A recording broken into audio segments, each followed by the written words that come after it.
ഇന്നത്തെ തിരുവചന ചിന്തകൾക്ക് വേണ്ടി വിശുദ്ധ യോഹന്നാന്റെ സുവിശേഷം 1-ാമത്തെ അധ്യായത്തിലെ 16-ാമത്തെ വാക്യത്തിലേക്ക് നമുക്ക് ശ്രദ്ധ കൊണ്ടുപോകാം. യോഹന്നാന്റെ സുവിശേഷം 1-ാമത്തെ അധ്യായം 16-ാമത്തെ വാക്യം.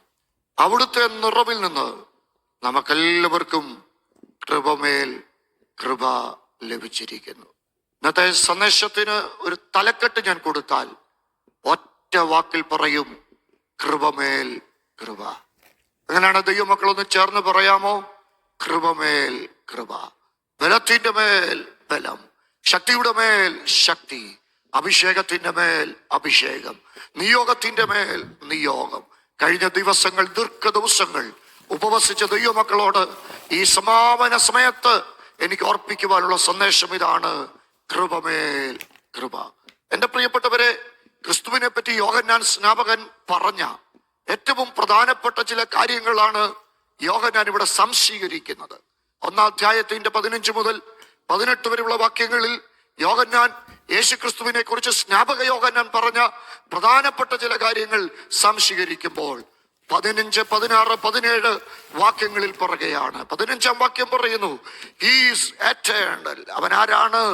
നിത്യനായ ദൈവമാണ്. 15-ാം വാക്യം, യോഹന്നാൻ അവനെ കുറിച്ച് സാക്ഷീകരിച്ചു, എന്റെ പിന്നാലെ വരുന്നവൻ എനിക്ക് മുമ്പനായി തീർന്നു, അവൻ എനിക്കും മുമ്പേ ഉണ്ടായിരുന്നു. Is eternal. ദൈവത്തിന് സ്തോത്രം. ദൈവത്തെ കുറിച്ച് അറിവാണ് ഭക്തന്മാരുടെ ധൈര്യം. അബ്രഹാമിന് ദൈവത്തെ കുറിച്ച് ഉണ്ടായിരുന്നത് 4 അറിവുകളായിരുന്നു. അപ്പോസ്തലപ്രവൃത്തി 7:2 അബ്രഹാം പറയുകയാ, എന്റെ ദൈവം തേജോമയനായ ദൈവമാണ്. ആ ഉൽപ്പത്തി പുസ്തകം 14-ാം അധ്യായത്തിൽ അബ്രഹാം പറയുകയാ, എന്റെ ദൈവം നിത്യനായ ദൈവമാണ്. ഉൽപ്പത്തി പുസ്തകം 17-ാം അധ്യായത്തിൽ അബ്രഹാം പറയുകയാ, എന്റെ ദൈവം സർവശക്തനായ ദൈവമാണ്. ഉൽപ്പത്തി പുസ്തകം 21-ഉം 22-ഉം അധ്യായത്തിൽ അബ്രഹാം പറയുകയാണ്, ഈ ദൈവം നിത്യനായ ദൈവമാണ്, തേജോമനായ ദൈവം, സർവശക്തനായ ദൈവം, അത്യുന്നതനായ ദൈവം, നിത്യനായ ദൈവം. ഇതൊരു അറിവാണ്. അപ്പം അബ്രഹാമിന് മുമ്പേ ഉണ്ടായിരുന്ന, പ്രപഞ്ച സൃഷ്ടികൾക്ക് മുമ്പേ ഉണ്ടായിരുന്ന നിത്യനായ ദൈവത്തെ യോഹന്നാൻ സ്നാപകൻ പരിചയപ്പെടുത്തുമ്പോൾ ഒന്നാമത് പറയുകയാണ്, ഹീസ് എറ്റേണൽ. അവൻ നിത്യനായ ദൈവമാണ്. ഇനി രണ്ടാമത് യോഹന്നാൻ പരിചയപ്പെടുത്തുകയാണ്, ക്രിസ്തു കൃപയുടെയും സത്യത്തിന്റെയും പൂർണ്ണതയാണ്. കൃപയും സത്യവും നാം അറിഞ്ഞത്, കൃപയും സത്യവും നമുക്ക് വെളിപ്പെട്ടത് ആരിൽ കൂടെയാണ്? ക്രിസ്തുവിൽ കൂടെയാണ്. പിന്നെയും അദ്ദേഹം പറയുകയാണ്, അവൻ കൃപയുടെയും സത്യത്തിന്റെയും നിറവാണ്. അപ്പം യേശുവിലേക്ക് ഒരാൾ എത്തപ്പെടുമ്പോൾ അവരിലേക്ക് വരുന്നത് കൃപയുടെ നിറവാണ്. അതിന്റെ 9 തലങ്ങളെ കുറിച്ചാണ് ഇന്ന് ഞാൻ സംസാരിക്കാൻ ആഗ്രഹിക്കുന്നത്. സമയപരിമിതി എത്ര വരെ കൊണ്ടുപോകുമെന്ന് എനിക്കറിയത്തില്ല.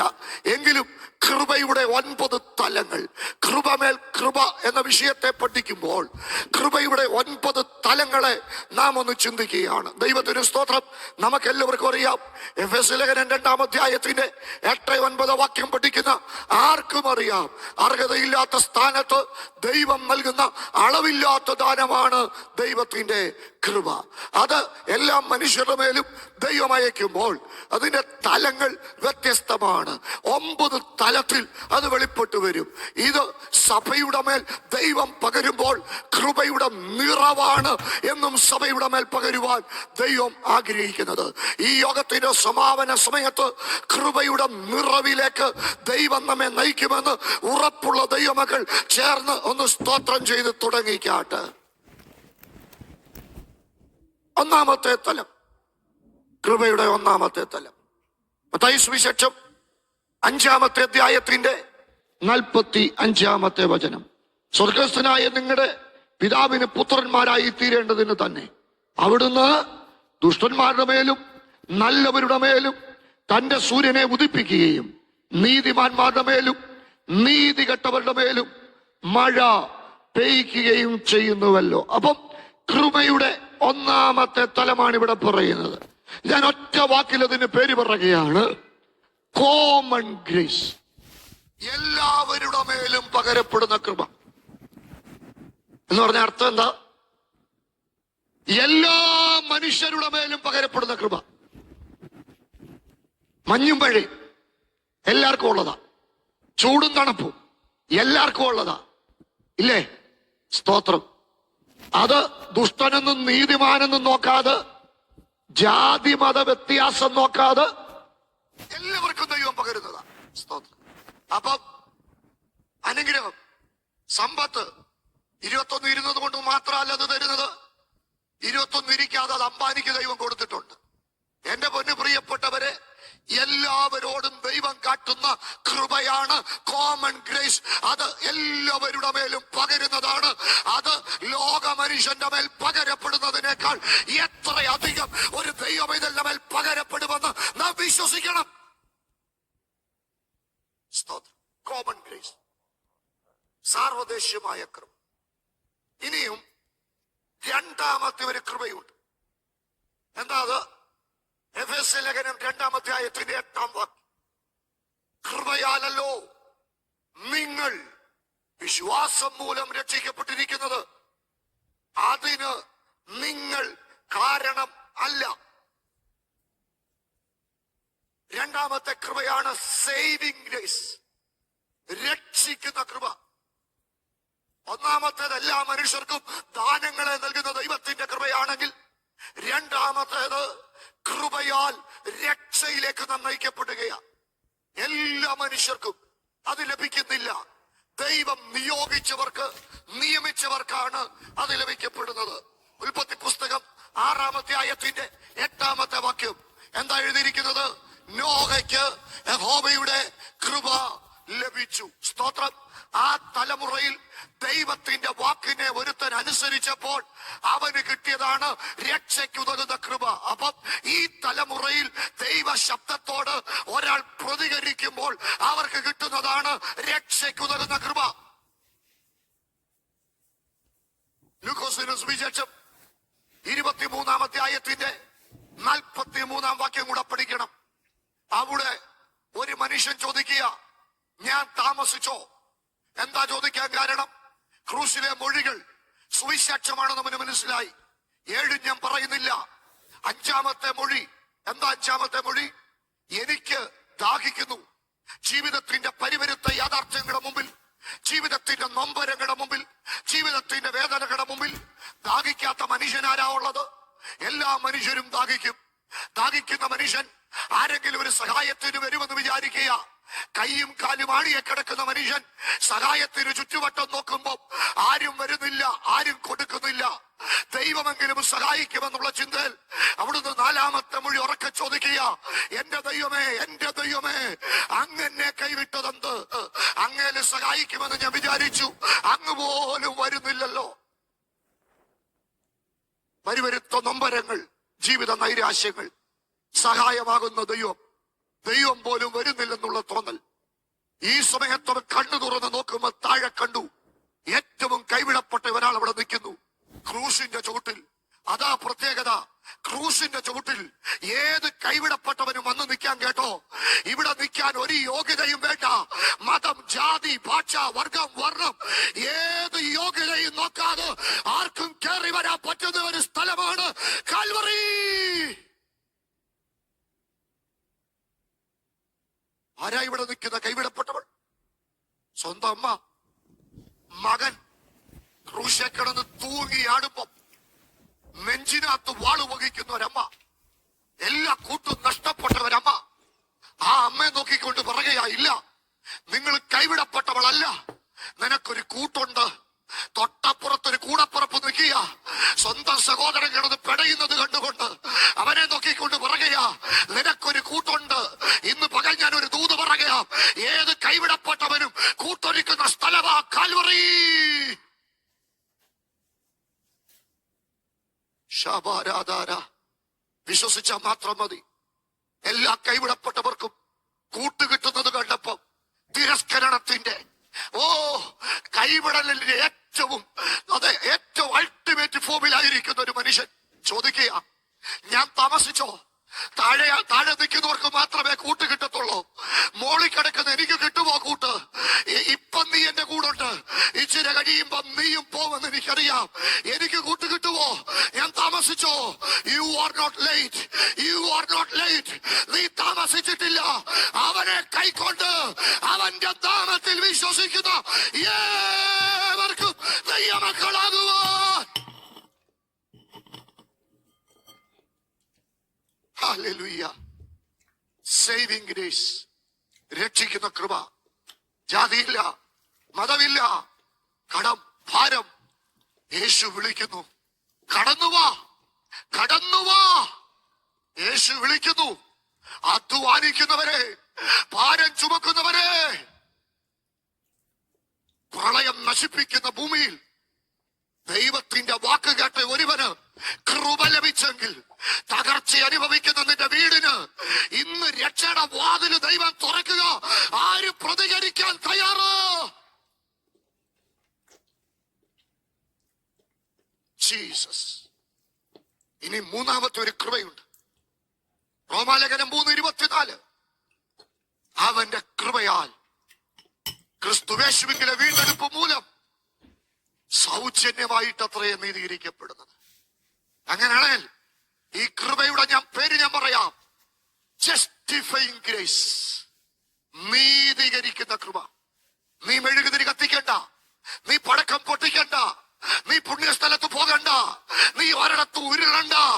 ഇന്ന് പകൽ യേശുവെന്ന് നിൽക്കുന്നിടത്ത് നിന്ന് വിളിക്കാൻ തയ്യാറാണെങ്കിൽ, രക്താംബരം പോലെ കടുംചുമപ്പാണെങ്കിലും നിന്റെ പാപത്തെ പോക്കി ഹിമം പോലെ നിന്നെ വെളുപ്പിക്കുന്ന നീതീകരിക്കുന്ന കൃപ.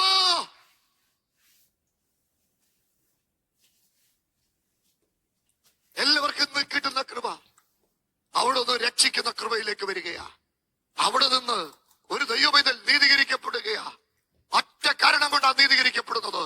റോമാലേഖനം 4:3 മുതലുള്ള വാക്യം. അബ്രഹാം ദൈവത്തിൽ വിശ്വസിച്ചു, ദൈവം അവനത് നീതിയായി കണക്കിട്ടു. ഇന്ന് വരെ ഉള്ളത്, ഫോർഗെറ്റ് യുവർ പാസ്റ്റ്. നിന്റെ ഇന്നലകളെയെല്ലാം മറക്ക്, നിന്റെ ഇന്നിനെ മറക്ക്. ഇന്നു വരെയുള്ള ഏത് കഠിനമായ പാപവും ഇല്ല. കാൽവറിയുടെ മുമ്പില് ഒഴുകി മാറാത്തതൊന്നുമില്ല.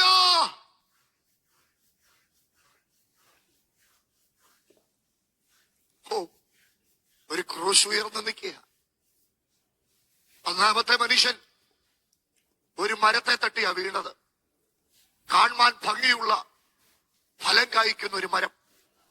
ആ മരത്തിന്റെ മുമ്പിൽ മനുഷ്യൻ വീണുപോയി. ഒരു മരത്തിന്റെ മുമ്പിൽ ആദിമ മനുഷ്യനായ ആദാം വീണെങ്കിൽ മറ്റൊരു മരം കാൽവറിയിൽ ഉയരുകയാ. ഒരു പച്ചപ്പൈൻ മരക്കുരിശ്. എന്തിനു വേണ്ടിയാണെന്നറിയോ? വീണുപോയ ദാവീദിന്റെ കൂടാരത്തെ നിവർത്താൻ.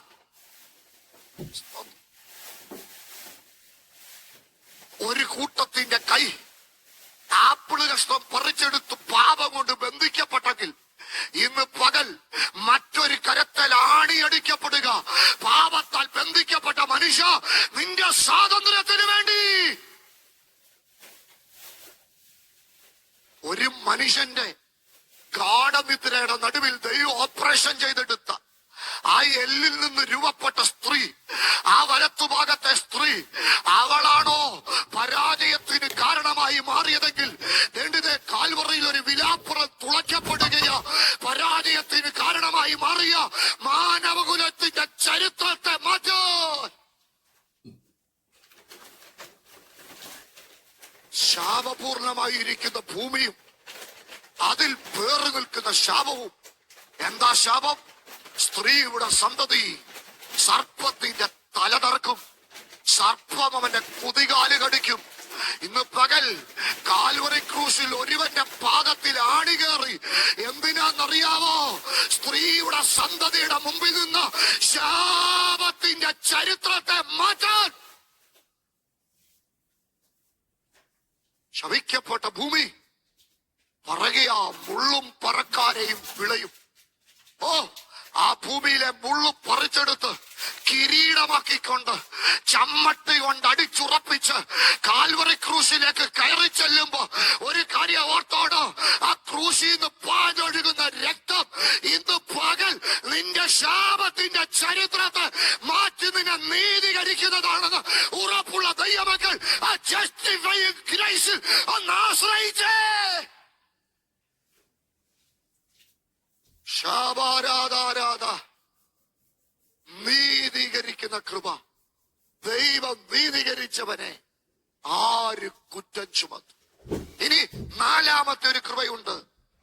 തീത്തോസിന്റെ ലേഖനം 2-ാം അധ്യായം 11, 12, 13 വാക്യം. തീത്തോസ് 2:11, 12, 13 വാക്യം. എന്താ എഴുതിയിരിക്കുന്നത്? സകല മനുഷ്യർക്കും രക്ഷാകരമായ ദൈവകൃപ ഉദിച്ചുവല്ലോ. നാം ഭാഗ്യകരമായ പ്രത്യാശയ്ക്കായിട്ട് മഹാദൈവവും നമ്മുടെ രക്ഷിതാവുമായ യേശു ക്രിസ്തുവിന്റെ തേജസ്സിന്റെ പ്രത്യാശയ്ക്കായിട്ട്, മഹാദൈവവും നമ്മുടെ രക്ഷിതാവുമായ യേശു ക്രിസ്തുവിന്റെ തേജസ്സിന്റെ പ്രത്യക്ഷതയ്ക്കായും കാത്തുകൊണ്ട് ഭക്തികേടും പ്രപഞ്ചമോഹങ്ങളും വർദ്ധിച്ചിട്ട് ഈ ലോകത്തിൽ സുബോധത്തോടും നീതിയോടും ദൈവഭക്തിയോടും കൂടെ ജീവിച്ചു പോരേണ്ടതിന് അത് നമ്മെ ശിക്ഷിച്ചു വളർത്തുന്നു. എന്തിന്റെ പേരായി പറയുന്നതെന്നറിയോ?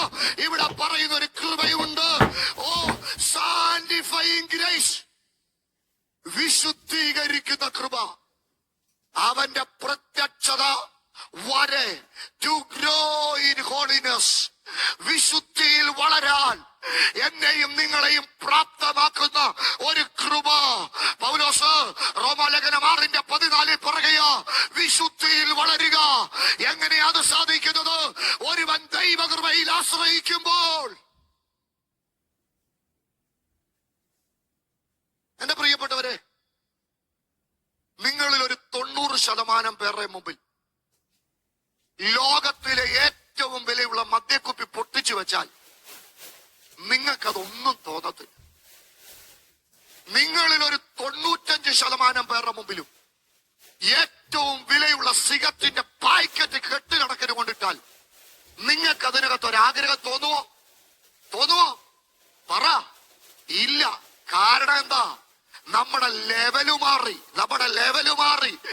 ഇതിന്റെ മണം ആഗ്രഹം തോന്നത്തില്ലെന്ന് മാത്രമല്ല, ഇതിന്റെ മണം നമുക്ക് വെറുപ്പാ. കാരണം എന്താ? ഒരു കൃപ നമ്മെ വിശുദ്ധീകരിച്ചു. ഇന്ന് പകൽ ചിലതിനെ അതിജീവിക്കാൻ കഴിയുന്നില്ലെങ്കിൽ നീ മുട്ടുകുത്ത്, ഷാബാര, ഏത് അശ്ലീല സൈറ്റിനെയും അതിജീവിക്കാൻ, സിഗരറ്റിനെ മാത്രമല്ല, കള്ളിനെ മാത്രമല്ല, പെണ്ണിനെ മാത്രമല്ല, രഹസ്യ പാപത്തെയും അശ്ലീല സൈറ്റിനെയും അതിജീവിക്കാൻ നിന്നെ പ്രാപ്തമാക്കാൻ ഈ കൃപയ്ക്ക് കഴിയുമെന്നാ ഞാൻ പറഞ്ഞ്. ഇനിയും 5-ാമത്തെ ഒരു കൃപയുണ്ട്. എന്താ അതിന്റെ പേരെന്നറിയാവോ? അതിന്റെ പേരാണ് സഫിഷ്യന്റ് ഗ്രേസ്. 2 കൊരിന്ത്യർ 12:9. ഇത് ഗ്രേറ്റ് ദാറ്റ് സ്ട്രെങ്തൻ യു, നിങ്ങളെ ശക്തീകരിക്കുന്ന അളവറ്റ കൃപ. എന്താ പറയുന്നത്? 2 കൊരിന്ത്യർ 12:9. എന്റെ കൃപ നിനക്ക് മതി. ചേർന്ന് പറ, എന്റെ ശക്തി നിന്റെ ബലഹീനതയിൽ, ഉറക്കെ പറ, തികഞ്ഞു വരുന്നു. അപ്പം ഈ പോരാട്ടത്തെ അതിജീവിക്കാൻ പറ്റുന്നില്ലേ? ഈ പ്രതിസന്ധിയെ ജയിക്കാൻ പറ്റുന്നില്ലേ? ഈ വെല്ലുവിളിയെ ജയിക്കാൻ പറ്റുന്നില്ലേ? ഇന്ന് പകൽ ഈ രോഗത്തെ നിനക്ക് അതിജീവിക്കാൻ പറ്റുന്നില്ലേ? ഞാൻ ഈ പകൽ നിന്നെ പരിചയപ്പെടുത്തുക, തികഞ്ഞു വരുന്ന ഒരു ദൈവകൃപയുണ്ട്. 12:7 മുതൽ 10, 2 കൊരിന്ത്യർ 12:7 മുതൽ 10. സാത്താന്റെ ദൂതനായിട്ട് കുത്തുന്നത്. അപ്പോഴാ ദൈവം പറയും, ഇല്ലെന്നേ, ഒരു സാത്താനും നിന്റെ മേലുള്ള കൃപയെ അടക്കാൻ പറ്റത്തില്ലെന്ന് എത്ര പേര് വിശ്വസിക്കുന്നുണ്ട്? ഒരു ദേശശക്തിക്കും ഒതുക്കാൻ പറ്റാത്ത അളവില്ലാത്ത ഒരു ദൈവത്തിന്റെ കൃപ ഈ സഭായോഗത്തിന്റെ സമാപന സമയത്ത് എന്റെ മേലൊരു മഴ പോലെ പെയ്യുമെന്ന് ഉറപ്പുള്ള ദൈവമക്കൾ ഇന്ന് പകൽക്കാലം, ഓ ശബല വരവരവ, എനിക്കറിയാം ഒത്തിരി പേരുടെ മേലേക്ക് ആ കൃപയുടെ ഒരു പെരുമഴ പെയ്യുന്ന പകലായത്. കൃപ പ്രാപിച്ച ദൈവമക്കളൊക്കെ കരവടിച്ച് ശക്തിയോടെ ദൈവത്തെ സ്തുതിച്ചു. അതിജീവിക്കാൻ കഴിയാത്ത, നിന്നെ മുള്ളുപോലെ കുത്തുന്ന ആ പോരാട്ടത്തെ ജയിക്കാൻ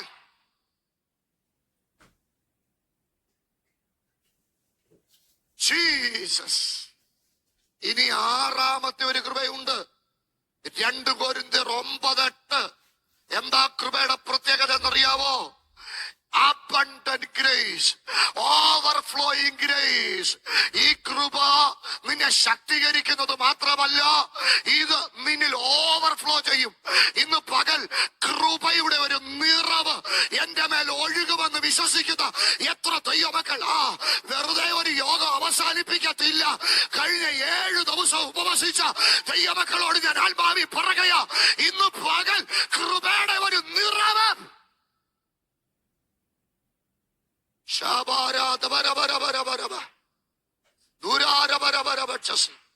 അപ്പോസ്തല പ്രവൃത്തി 4:33.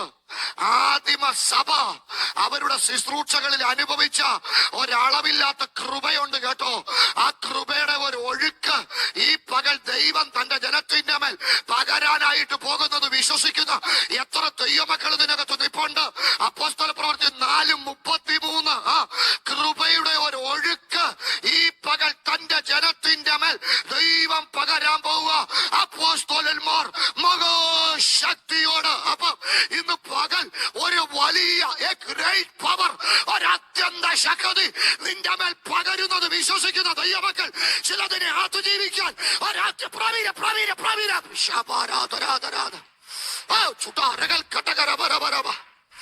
വിടത്തില്ലെന്ന് പറയുന്നു, മുന്നോട്ട് വിടത്തില്ലെന്ന് പറയുന്നു, പോകാൻ അനുവദിക്കത്തില്ലെന്ന് പറയുന്നു.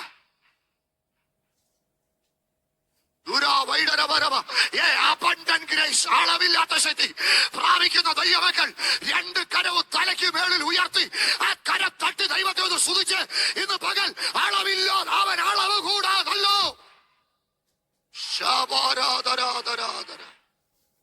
The grace that overflowing. ലോകമെമ്പാടുമുള്ള സഭയെ നോക്കിക്കൊണ്ട് ഞങ്ങൾ ഇന്ന് പകൽ ഉറക്കെ പറയുകയാ, വെള്ളിയും പൊന്നും ഞങ്ങൾക്കില്ല, യേശുവിന്റെ നാമത്തിൽ എഴുന്നേൽക്കാം. കൃപയുടെ അത്യന്ത ധനം ഈ പകൽക്കാലം ചിലരുടെ മേൽ ഓവർഫ്ലോ ചെയ്യാൻ പോവുക. കൃപയുടെ അത്യന്ത ധനം ഈ മൺപാത്രങ്ങളുടെ മേൽ ഇന്ന് പകൽ ദൈവം പകരുക. യേശുവിന്റെ നാമത്തിൽ അഭിഷേകത്തിന്റെ ശക്തി ഏറ്റെടുക്കാം.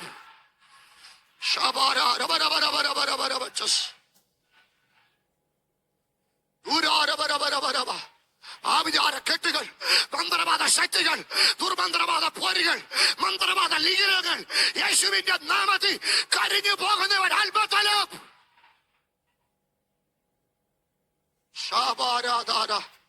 ഒത്തിരി രോഗസൗഖ്യമാകുന്നത് എനിക്കറിയാം, ഒത്തിരി പേരെ ദൈവാത്മാവ് തൊടുന്നത് എനിക്കറിയാം. കഴിഞ്ഞ ദീർഘ ദിവസങ്ങളിൽ ഉപവസിക്കുമ്പോൾ ഞാൻ ഇന്ന് പകൽ മറ്റൊരിടത്തും അനുഭവിക്കാത്ത ഒരു ദൈവകൃപ ഈ സ്റ്റുഡിയോടകത്ത് അനുഭവിച്ചുകൊണ്ടിരിക്കുക. യെസ്, ആ കൃപ ഇന്ന് പകൽ ചിലരുടെ മേലേക്ക് പാഞ്ഞു വരികയാ. ശബാരാധാര 4:33 തന്നെ 7ാമത്തെ ഒരു കൃപ പറയുന്നുണ്ട്. Great grace, higher level of grace, higher level of grace. അപ്പോസ്തല പ്രവൃത്തി 4:33. അപ്പോസ്തലന്മാർ ധൈര്യത്തോടെ വചനം പറഞ്ഞു. നിന്റെ പേടി മാറാൻ പോവുക. നീ ഇനി രഹസ്യ വിശ്വാസി അല്ല. ശാപാര യേശുവിന്റെ ഉയർപ്പ്, ഘടക യേശുവിന്റെ ക്രൂശ് ഒരു മനുഷ്യനെ പരസ്യ വിശ്വാസിയാക്കി മാറ്റിയെങ്കിൽ ഇന്ന് പകൽക്കാല് യെസ് ഇത് ഹയർ ലെവൽ ഓഫ് ഗ്രേസ്.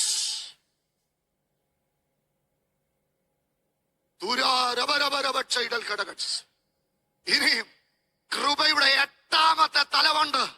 അതിന്റെ പേരെന്താണെന്നറിയോ? Exceeding grace. മാനുഷിക ബുദ്ധിക്ക് അപ്പുറത്ത് എ സൂപ്പർ നാച്ചുറൽ പവർ.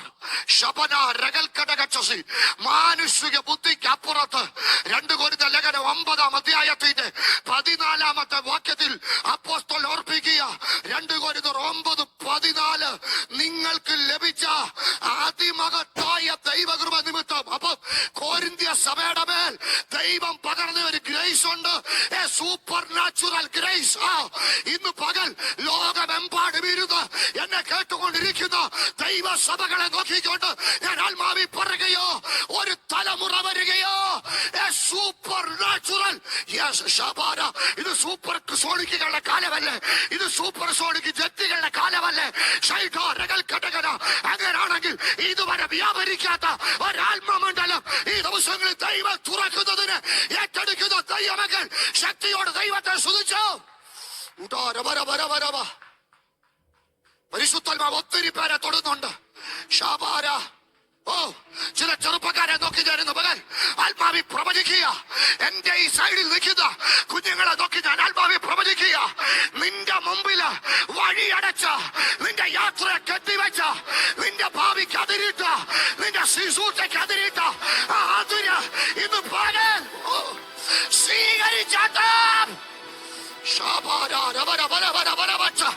ഭയങ്കര ദൈവ സാന്നിധ്യം ഞാനിവിടെ അനുഭവിക്കുന്നുണ്ട്. അത് അനുഭവിക്കുന്ന ദൈവമക്കൾ ശക്തിയോടെ ദൈവത്തെ സ്തുതിച്ചു.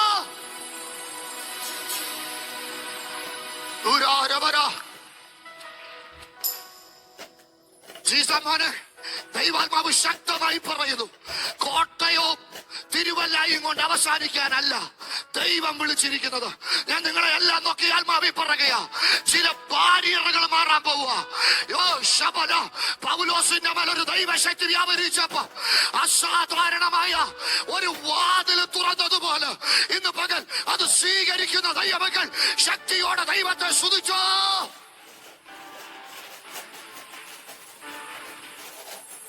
Yes. Hallelujah.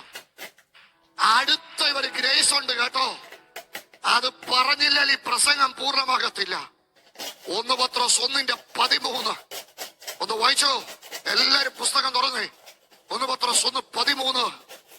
ആകയാൽ നിങ്ങളുടെ മനസ്സുറപ്പിച്ച്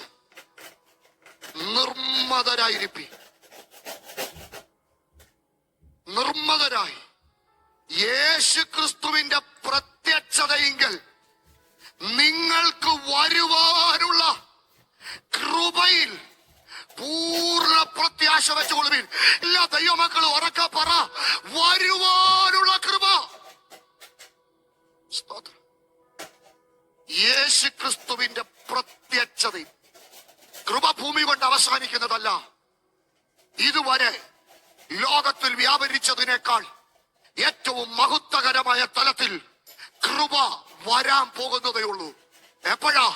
അവന്റെ പ്രത്യക്ഷതയെങ്കിൽ. പ്രത്യാശയുള്ള ദൈവമക്കൾ ഉറക്കെ പറ, കാഹളം ധ്വനിക്കും, കാഹളം ധ്വനിക്കും. അടുത്തതെന്താ? മരിച്ചവർ അക്ഷയരായി രൂപാന്തരപ്പെടും. ജീവനോടിരിക്കുന്ന നാം എന്തോ ആയിരിക്കും കൃപ. നിങ്ങൾ ചിന്തിച്ചിട്ടുണ്ടോ? ഈ പ്രപഞ്ചം 93,000 ബില്യൺ പ്രകാശവർഷം വലിപ്പമാണെന്നാ പറയുന്നത്. അതിനകത്ത് തൊട്ടടുത്ത് നിൽക്കുന്ന നക്ഷത്ര സൂര്യനാ. 8,64,000 മൈൽ പ്രകാശവർഷം വ്യാസമുള്ളതും 5,500 ഡിഗ്രി സെൽഷ്യസിൽ തിളച്ചും മറഞ്ഞുകൊണ്ടിരിക്കുന്ന സൂര്യൻ. ഭൂമിയിൽ നിന്ന് സൂര്യനിലേക്കുള്ള ദൂരം എന്ന് പറയുന്നത് 15 കോടി കിലോമീറ്റർ എന്ന് പറഞ്ഞാൽ 150 മില്യൺ കിലോമീറ്റർ. സ്തോത്രം. ഭൂമിയിൽ നിന്ന് സൂര്യനിലേക്കുള്ള, അതെ, സൂര്യൻ കഴിഞ്ഞാൽ അടുത്ത നക്ഷത്രം എന്ന് പറയുന്നത് പ്രോക്സിമ സെഞ്ചുറിയ. അതിലേക്കുള്ള ദൂരം എന്ന് പറയുന്നത്, ദൈവത്തിന് സ്തോത്രം, 9.44 ട്രില്യൺ കിലോമീറ്റർ. ഞാനത് പറയാം, നിങ്ങൾ വായിക്കാമെങ്കിൽ വായിച്ചു. 40,208 കൂടെ പേപ്പറെ എഴുത്. 40,208 കൂടെ 9 പൂജ്യം കൂടി ഇട്ടു വായിക്കാൻ പറ്റുമെങ്കിൽ വായിച്ചു. പ്രോക്സിമ സെഞ്ചുറി എന്ന് പറയുന്ന സൂര്യൻ കഴിഞ്ഞുള്ള നക്ഷത്രത്തിലേക്ക് ഭൂമിയിൽ നിന്നുള്ള ദൂരമാണ് ഞാൻ പറയുന്നത്. 40,208 പ്ലസ് 9 പൂജ്യം എത്ര വരുമോ അത്രയും. ദൈവത്തിന് സ്തോത്രം. അപ്പം എന്റെ പൊന്നു പ്രിയപ്പെട്ടവരെ, നമ്മളിപ്പോ ഇപ്പൊ രണ്ടുപേര് പോയി കിടപ്പുണ്ടല്ലോ. ആരൊക്കെ അവിടെ സ്പേസിൽ കിടക്കുന്ന 2 പേരുണ്ടല്ലോ.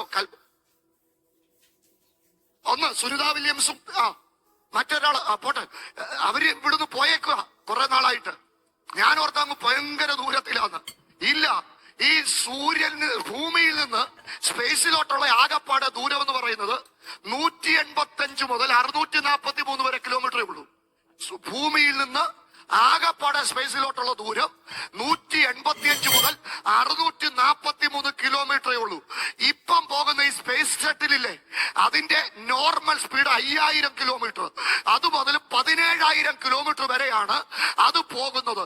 എന്റെ പൊന്നു പ്രിയപ്പെട്ടവരെ, അങ്ങനെ ഒരു സ്പേസ് ഷട്ടിലിൽ നിങ്ങൾ ഇവിടുന്ന് തൊട്ടടുത്ത ഗ്രഹമായ ഭൂമിയിൽ നിന്ന് തൊട്ടടുത്ത ഗ്രഹമായ സൂര്യനിലേക്ക് പോകാൻ ചിന്തിച്ചാൽ 15,000 മണിക്കൂറുകൾ വേണം നിങ്ങൾക്ക് അവിടെ ചെല്ലാൻ.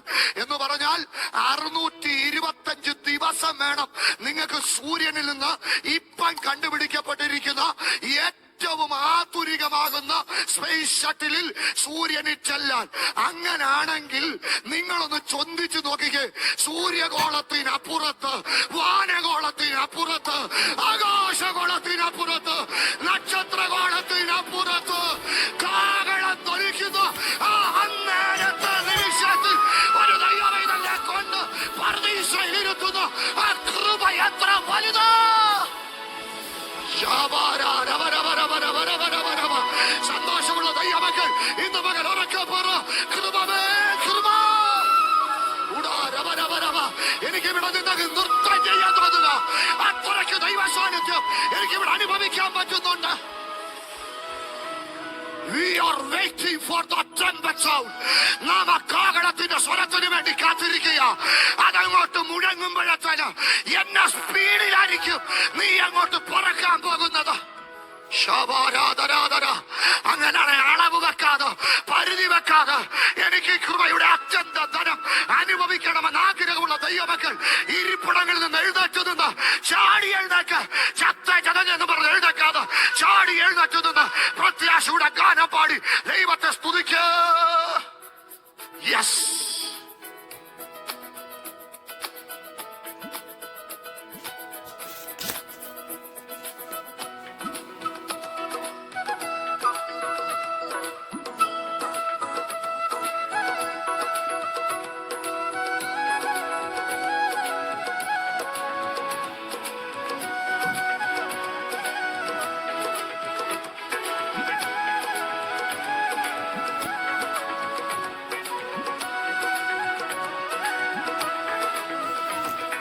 ആകാശവും കടന്നു ഞാൻ പോകും, എന്റെ യേശു വസിക്കും നാട്ടിൽ.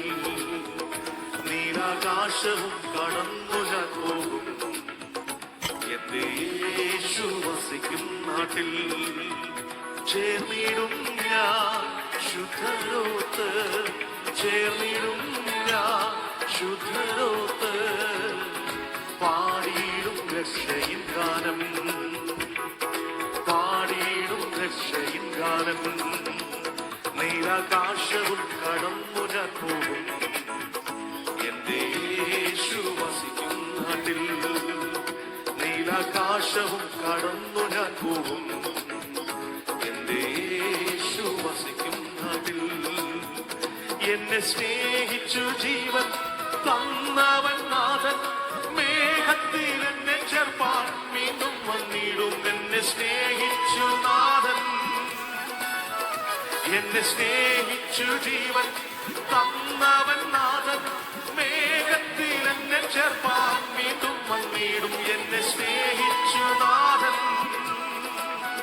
വാനിൽ കാഹളനാദം മുഴങ്ങുമെന്നാളിൽ ചേർന്നിടും പ്രിയനൊത്തുന. വാനിൽ കാഹളനാദം മുഴങ്ങുമെന്നാളിൽ ചേർന്നിടും പ്രിയനൊത്തുന. ചേർന്നിടും ഞാൻ ശുദ്ധരോത്ത്, ചേർന്നിടും ഞാൻ ശുദ്ധരോത്ത്. പാടിയിടും രക്ഷയിൻ ഗാനം, പാടിയിടും രക്ഷയിൻ ഗാനം. നീലാകാശവും കടന്നു ഞാൻ പോകും, എന്റെ യേശു വസിക്കും നാട്ടിൽ. നീലാകാശവും കടന്നു ഞാൻ പോകും, എന്റെ യേശു വസിക്കും നാട്ടിൽ. ചേർന്നിടും ഞാൻ ശുദ്ധരോത്ത്, ചേർന്നിടും ഞാൻ ശുദ്ധരോത്ത്. പാടിയിടും രക്ഷയിൻ ഗാനം.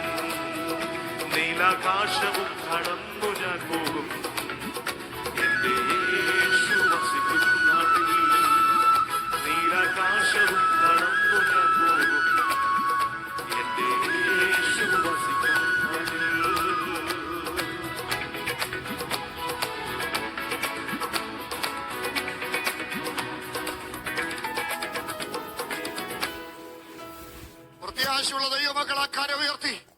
ശക്തിയോടെ ദൈവത്തെ സ്തുതിച്ചാട്ട്. നമ്മളെ സ്നേഹിച്ച് നമുക്ക് വേണ്ടി ജീവൻ തന്ന താതൻ നമ്മെ ചേർക്കാൻ വരുന്ന ആ ദിവസം കണ്ണുവെക്കുന്നതിനിടയിൽ നാം രൂപാന്തരപ്പെടുമെന്നുള്ള ആ ഉറപ്പോടുകൂടെ നമുക്ക് ഈ സഭായോഗത്തിൽ നിന്ന് ഇന്ന് പകൽക്കാലം പിരിയാം.